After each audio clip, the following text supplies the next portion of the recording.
السلام عليكم ورحمة الله تعالى وبركاته. ولا لها صومالي ذنبال كستود جوكتان وانا دي السلامينا هدي ايدين تاي صباح وناكسن هدي اي قلب ايدين تاي قلب وناكسن حلو والبو ايدين تاي وناكسن ايان ايدين لاي حي هذا بو فيديوغان وحنا قاعد دونا قطب نلسو ويديي oo muhiim ah qofkana noloshiisa inuu ogaado hadaba waan waxaan raali doonaa 5 qodob aan raadey 7 qodob oo aad ku ogaanaysid talentigaada ama awoodda dabiiciga ah ee Ilaahay subhanahu wa ta'ala ku siiyay waxaan ognahay qof walba oo bini aadan ah waxa uu leeyahay awood dabiici ah afka qalaadna lagu dhaho talent hadaba maalinkii aad 5 jir ama 6 aad aqli yeelatay ilaa hadda waxaad maqlaysaa talent buu qof walba leeyahay waxaa loo sheegay qof walba in bini aadan ah inuu leeyahay talent ama dabiici ah ma jiro qof bini aadan ah oo Ilaahay subhanahu wa ta'ala uu soo siiyay wax talent ah laakiin problemku ugu weyn waxay tahay dadkii ma aysan ogaanin talentimoodii haddaba maantay ama waqti walba idin tahay waxaan idin la wadaagayaa 7 qodob oo si fudud aad ugu ogaan kartid waxa aad ku fiican tahay talentigaada aad ku fiican tahay awoodda dabiiciga ah ee Ilaahay subhanahu wa ta'ala uu ku siiyay taasoo ilaa iyo hadda aad ka qadsan tahay isla mar ahaantaana aadan ogaanin haddaba 7 qodob marka ugu horeyso waa inaan fahanno waa maxay talentigu waa awood qarsan ee adigu aad leedahay oo Ilaahay si gooni ah uu ku siiyay oo uusan lahayn qofka kale bini aadanka tusaale oo kale waxa laga yaabaa aniga inaan ku fiicanahay wax aan ku fiicanahay oo aan jeclahay waliba markaan sameeyay si naturally ah taasoo adiga aad ku fiicnayn waxa dhici karto adiga waxaad ku fiican tahay inay jirto oo aad mar walba sameynaysid ku raaxaysanaysid sameyskeeda laakiin anigu ay igala culus tahay badda oo kor loo qaaday haddaba maxay tahay waxaan dareemayaa dadkeena asxaabta leeyihiin nala wadaag waa 7 qodob qodobka ugu horeeya waxay tahay what do you love doing marka ugu horeyso waa inaad ogaato waxa aad jeceshahay inaad samayso tusaale oo kale waxa kugu filan qofka markuu secondary ka baxo dadkeena ummadaha waliba dadka Afrikaanka ahi ardayga ama cunuga marka ilmaha ay dhaleen waxay u dooqaan waxa ayaga markaas ay la rabaan sida qofka wiilkayga dhaqtar baan ka dhigayaa gabadheeda dhaqtarad baan ka dhigayaa wiilkayga engineer baan ka dhigayaa iyagoo aan qiimeyn ku sameynin qofkaas talentigiisa iyo meesha uu ku fiican yahay taas waxay suuragal ka dhigaysaa in qofka uu aado meel amaba kaari amaba wax la dhaho takhasus uusan qofkaas ku fiicnayn in ardayga wiilkii la sameeyo oo waqti galiyo haddana uusan farxad ku heleynin haddaba taasi guul ma aha ardayga markuu dhameeyo wiilka yaraa ilmahaadii shahaadada dugsiga uu ku keenaya jaamacadda secondary maxaa la jiray jaamacad medicine haddii aan leedahay engineering haddii aan lahayd laakiin weli ma uusan gaarin guushiisii sababtoo ah passionkiisii ama awoodiisii weli ma uusan ogaanin meesha uu ku fiicnaa haddaba talentiga qodobka ugu horeeya ka hadlay waxay tahay qofka samee waxa adiga jeceshahay wixii adiga naftaada ay ku qanacsan tahay samee kaari walbo ma waxa jeceshahay inaad engineer noqotid waxa IT-daad ku fiican tahay ma banoonigaad ku fiican tahay ma kubadda kolaygaad ku fiican tahay ma swimming baad ku fiican tahay of course dabaal hadaad ku fiican tahay tartamo waxa jira dabaalka loo qeyb galo marka isku day inaad ogaatid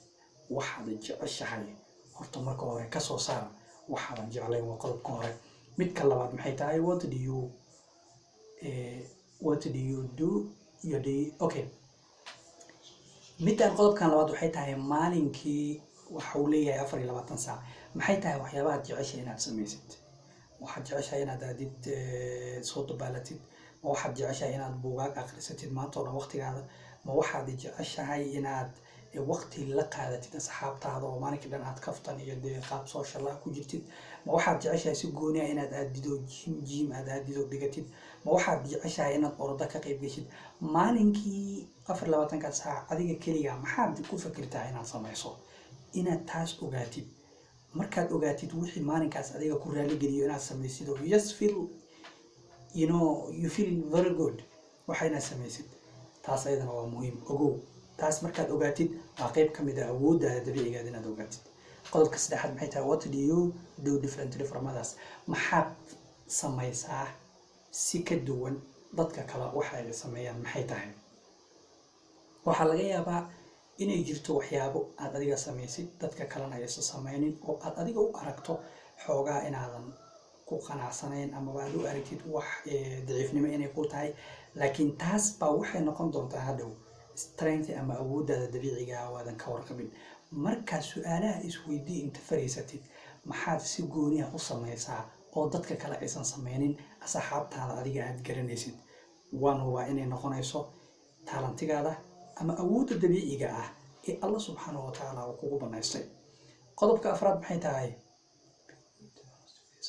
qodobkan waa qodob muhiim ah waa qodob dadku ay hilmaameen wallahi xaqiiqatan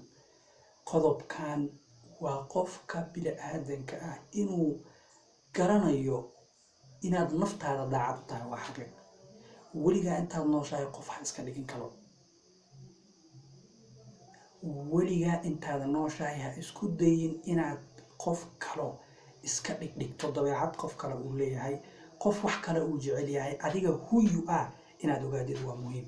yaa tahay adiga horta markaad adiga yaa tahay aad is ogaatid qofka tahay waxa ku suuragalaysa meelaha aad ku wanaagsanayn ee aad ogtahay haddii aad samaysid dhibaato ka soo galayso inaad iska daysid marka isku day waxyaabaha adiga naftaada horta daacad inaad noqotid waxyaabaha naftaada ay karahaysanayso ka dheerow waxyaabaha naftaada ay ku raaxaysanayso samee de of course waxaan ka hadlaynaa anaga talent kama hadlayno dhanka shanaanka wax adiga naftaada daacad honesty la noqo been ha ka sheegin naftaada waxaadan ahayn ha isku sheegin marka qodobkan waa qodob very important noloshaada waa very honesty ama daacad naftaada la noqo ogow qofka tahay adiga haddaadan adiga is ogeyn qofka tahay aad waqti ugu dhameysay dad kale inaad baratid dadka yihiin waxa waaye at the beginning of the failure marka isku day qofka tahay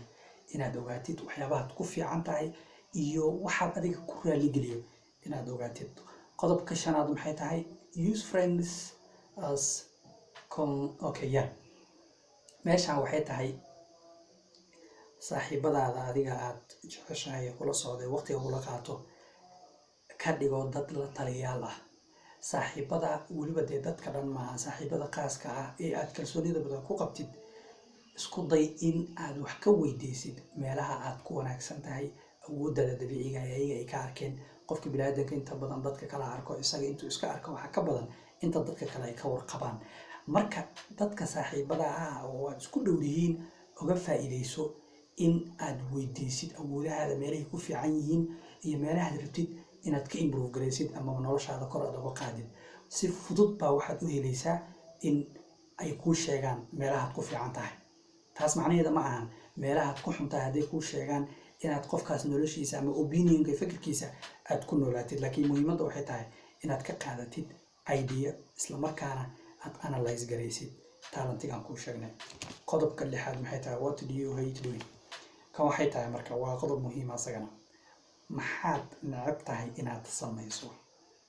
ma jiraa waxyaabo dadka saxaabtaada ah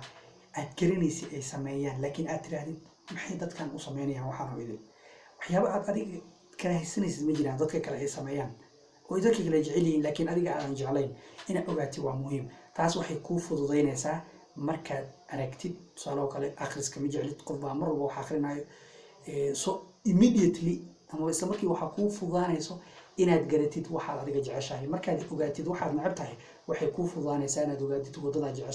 wadadaad jeceshahay markaad ogaatidna waxay kuu fududaynaysaa inaad gaartid hamigaadii ama goolkii aad nolosha ka lahayd very easy qodobka kale qodobka toddobaad say yes more wax kastoo lagu weydiiyo weligaa no ha dhihin maya ha dhihin wax walbo yes dheh tijaabi awooddaada